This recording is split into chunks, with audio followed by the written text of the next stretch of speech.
आज नागपूर जिल्ह्यातील 428 आपले सेवा केंद्र संचालकांनी काम बंदची हाक दिली आहे। लाडकी बहीण योजनेचा आपले सेवा केंद्रावर परिणाम आणि कामाचा भार वाढला, मात्र कमाई शून्य असल्याने आम्ही कुटुंबाचा उदरनिर्वाह कसा करणार असा सवाल करीत आंदोलन करण्यात आले।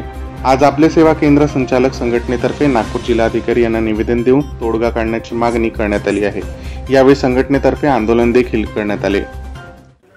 आम्ही धरणे आंदोलन याचा करतो आहे की महाराष्ट्र सरकारने जे मुख्यमंत्री लाडकी बहीण योजना राबवलेली आहे, ही योजना एकदम घाईगडबडीत राबवलेली आहे। याच्यामध्ये सगळ्या गोष्टींचा विचार त्यांनी केलेला नाही आहे। सगळ्या महिलांना ते 1500 रुपये महिना हे देणार आहेत, पण त्याच्यामध्ये काही क्रायटेरिया पण त्यांनी ठेवलेला आहे। या क्रायटेरियानुसार आपण फॉर्म जसा आम्ही भरतो आहे तर कमीत कमी 1 तास तरी लागतो, अर्धा ते 1 तास आम्हाला फॉर्म भरायला लागतो। लोकांचे डॉक्युमेंट्स क्लिअर नसतात, त्याच्यामुळे खूप वेळ जातो। त्याच्यामुळे आम्ही कमी लोकांचे फॉर्म भरतो आणि हे फॉर्म भरताना सेतू चालकांना काहीही मानधन त्यांनी डिक्लेअर केलेलं नाही आहे।